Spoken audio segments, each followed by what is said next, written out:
Hello and welcome. We've travelled today to Kabul in Afghanistan to talk to the two most powerful men who will decide the future of this troubled land.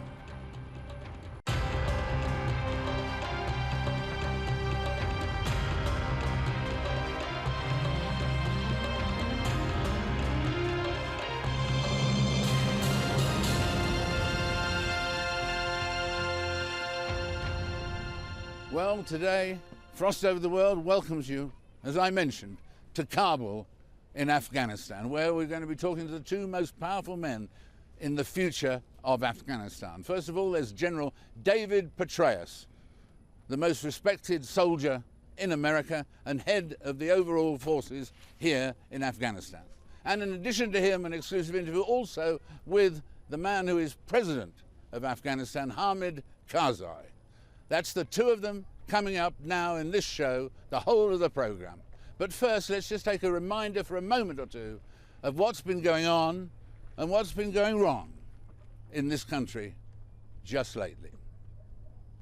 It's almost 9 years since the NATO-led International Security Assistance Force, or ISAF, was set up here by the UN Security Council in response to the 9/11 attacks. Its job was to secure Kabul from the Taliban, from Al-Qaeda and from extremist forces. After it drove out the Taliban government, its brief was expanded to cover the whole country. 46 countries are now involved and 150,000 troops. 2/3 of those are American soldiers. Their numbers boosted by 30,000 in a new surge in just the past few months. President Obama also announced that a US troop withdrawal will begin in July next year, a date some see as wildly optimistic. The man who will advise the president whether it's feasible, whether the Taliban are on the run, is General David Petraeus, also known as the Conqueror of Iraq, and here in Afghanistan, the overall commander of the coalition troops. I met him at the heart of his command headquarters here in Kabul. General, thank you very much for being with us. Well, thank you, Sir David. And first of all, on the subject of the Taliban, we're used to reading that the Taliban basically are winning. Is there a sense in which they are winning before all of your plans are put into action? Or? Well, you know, people constantly ask us, are we winning? And Yes. That's an easier question, I think, to answer for a military commander. And we define winning as making progress. And in that sense, I believe that in recent months, during which we have begun to make important progress. Again, I don't want to overstate this. This is progress in key areas, but areas that matter enormously. Helmand Province, Kandahar now, Kabul, Badghis in the northwest, and a few other places. And that in those areas in particular, each of which is very important to the Taliban as well as to Afghanistan, the enemy is now responding to us rather than us responding to the enemy. And so I think in that sense, it's arguable at least that we are winning after having worked for the last year and a half, frankly, to get the inputs right in Afghanistan. And that's how we describe what we've done over the last 18 or even 20 months, since we really looked intently in late 2008, early 2009 at Afghanistan. During the two reviews directed and overseen by President Obama, we recognized that we didn't have the inputs right. We didn't have the organizations necessary for the conduct of a comprehensive civil-military counterinsurgency campaign. Some cases didn't have the leaders in charge of those that we needed, the concepts, the civil military campaign plan and so forth, and above all, the resources, the troops, the civilians, and the funding, all of which has been deployed. And as you know, the U.S. component of that, the additional roughly 68,000 since the beginning of 2009, completed its deployment by the end of August. And now what we're trying to do is turn inputs into outputs.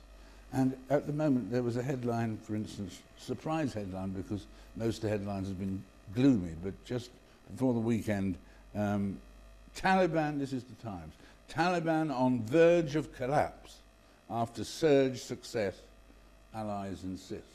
Now that's incredibly good news if true, but it goes further than you just did. And is this overstating it a bit? I would be more measured. In fact, I must confess that after seeing that headline, in the morning update that we have each day, I suggested that perhaps we might want to avoid that kind of chest thumping, that it might be a bit premature. Having said that, again, we have inflicted considerable damage on the enemy, but this is an enemy who's resilient, who has shown this in the past. And it's not about clearing the enemy after all, it's about holding areas, and then it's rebuilding in them, and then ultimately it's transitioning tasks and areas to the control of Afghan forces and Afghan officials. In the sense of a surge and so on, are the people who draw comparisons with what you did in Iraq and say he's as it were doing the same thing here, he did it triumphantly in Iraq and probably will do that here, when they draw that closer parallel, is it that closer parallel with what you did in Iraq? The context is very different. The circumstances are very different. In fact, I actually did an assessment here in September 2005 on the way home from a second tour in Iraq for the Secretary of Defense. And when I got back to the Pentagon after doing that assessment, I actually had a PowerPoint slide because, of course, U.S. Army generals communicate through PowerPoint. It's our inalienable right. Yes. And it laid out, the title of it literally was Afghanistan, and had the do not equal sign, does not equal Iraq. And I laid out all the ways in which it differed. Some areas in which there are similarities, but many, many differences. And so it's the context in which we're applying principles that did indeed work during the surge in Iraq. And those principles certainly are being applied here. But it's always, there's that saying that you're familiar with, I'm sure, all politics are local. All counterinsurgency operations are local as well. And it's about village by village, valley by valley. And again, the overall circumstances here are considerably different than were those in Iraq at that time. And when you took over in July and so on, did you think that this, in fact, is this assignment tougher than Iraq? Part two, is it probably the toughest assignment you've ever taken on? Well, again, I think it was. I've asked that question of myself actually, and the answer I keep coming up that is just different. The fact is that Baghdad and Iraq were completely out of control. It's well known because it's been recounted that I went out on a couple of patrols the day after taking command in Baghdad in early February of 2007. And I came back and I was shocked at how the city had deteriorated. It was truly, literally out of control. There were, in the second month of my command in Iraq, 3 car bombs per day on average in Baghdad alone. Dozens of Iraqis killed in each one. Horrific levels of violence. We don't see that certainly in Kabul. There are certainly areas that are very violent in Afghanistan, but it's nothing like 3 car bombs per day in the nation's capital. In fact, Kabul is actually an area in which security has improved over recent months. Touch wood. And notably, not much since February here. Yes, and again, touch wood on that, because the enemy's been trying. We have, our Afghan partners in fact have, because they are in the lead in Kabul, and that's what's even more significant. And actually Afghan police, backed up by their soldiers, and then backed up by ISAF forces and intelligence agencies and special operations of Afghan and the coalition. And they have indeed disrupted, defeated a number of different attacks planned by but not carried out by Taliban and Haqqani network members. What is victory over the Taliban? Well, let's revisit what our core objectives are. I mean, what all of the countries engaged here and our Afghan partners want is to ensure that this country does not once again become a sanctuary for Al-Qaeda or other transnational extremists the way it was when the 9/11 attacks were planned here and the training of the attackers was conducted here before they moved on to Germany and then to U.S. flight schools. To do that, Afghanistan has to be able to secure and to govern itself, and that's what we're trying to enable this country to do. Now, as a component of that, Can there be reintegration of some of the mid-level Taliban leaders and the rank and file? Certainly. In fact, there have been probably a couple of dozen cases already of that happening. And in fact, today the National Peace Council met. I'm told by sources that the chairman was selected. That will now lead to the process of provinces having their peace councils, which will facilitate the process of reintegration. Can there be reconciliation, as it's termed, with senior Taliban leaders? Possible. There has been an outreach. It's publicly known that there has been an outreach by some very senior Taliban leaders to the highest levels of the Afghan government. President Karzai has been very clear about the red lines for this. They must lay down their weapons, renounce ties to Al-Qaeda and extremism, and accept the Afghan constitution. Were those conditions met, I think that would be a very positive development. The fact is, Northern Ireland ended with reconciliation as a component of it. Iraq, the reduction of violence there by some 95% during the course of the surge was due in substantial part, again, to reconciliation of not just, by the way, the Sunni component of the population, but also by various Shia elements that also were tied in with the Shia militia. Right. So that, I mean, the dread date of next year, July 2011, the troops due to start leaving and so on from here. It's going to be difficult to hit that date, isn't it? I mean, you can do very well, but you probably can't hit that date. Well, let's understand again what President Obama expressed as July 2011. His words were quite precise. It's the date when a process begins, the pace of which is determined by conditions on the ground and includes the transition of some areas, some tasks to our Afghan partners, and the beginning of a responsible drawdown of the surge forces, as he termed it. And I think some of that will be possible. I think when we report out to Lisbon, to the Lisbon summit here in mid-November, the senior civilian representative who you'll interview tomorrow and I will be able to lay out a path that does include the prospect for some transition next year. It's also important, though, to recognize what July 2011 is not. It is not the date when we race for the exits and reach for the light switch to turn out before closing the door. In fact, President Obama more recently has said we'll stay in Afghanistan as long as is required to get the job done. So I think there's an enormous amount of commitment that was in that speech, during which he also announced what I took as a message of urgency, not as a message of departure, about July 2011. So in fact, you take the view from that speech and so on that, in fact, President Obama is more enthusiastic, if that's the right word, about the war in Afghanistan than all the journalists have been saying for the last month. Well, I think he's very committed. Again, I don't know that enthusiasm would be the term that any of us would have for what we're doing here, not the least of which would be the participants. Yeah. But the fact is, this is a hugely important endeavor. We recognize he used the term vital national security interest. That's an enormously important code word, as you know. And of course, it's about the region. It's not just about Afghanistan. It's also about Afghanistan's neighbors, in particular Pakistan and our Pakistani partners, and helping them deal with the challenges that they have of extremists on their soil who have threatened their very root of governance and against whom they have conducted very impressive counterinsurgency operations over the course of the last year and a half. And what would you say Afghanistan would be doing well if it had taken over everything by when? Well, I don't try to put dates on endeavors like this. Yeah. What I do typically explain is that while the international community undoubtedly will be engaged in Afghanistan and supporting Afghanistan for a number of years hence, the character of that support, the character of our involvement will change over time as Afghan capabilities and capacities do increase. The fact is, in Kandahar, for example, I think it's accurate to say that there are more Afghans in that operation than there are ISAF forces. At the very least, it's very, very close. And they have done commendable work in that endeavor. And in terms of the Afghan performance as you've seen it to date, where they've started to take over certain things and so on, have you been impressed by the way they've taken over or partially taken over what they've partially taken over so far? Certainly in some areas that's the case. In other areas, President Karzai would be the first to note that there needed to be improvement.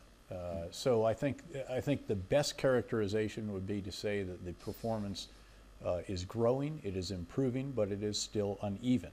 And there are indeed areas in which there needs to be significant improvement, just as there are areas in which there has been very impressive performance. Again, Kabul among them. Now we're seeing it in Kandahar. We're seeing it in certain other areas as well.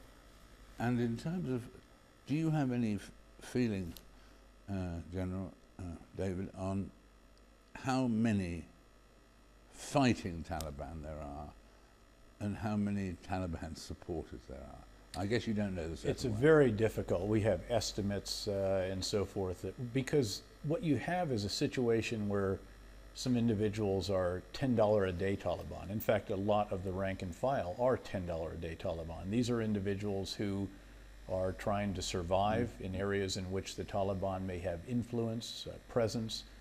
They're trying to put food on the table for their family and so forth. And so, again, that number fluctuates. Sometimes they'll put down the rifle and pick up the rake or the shovel or what have you.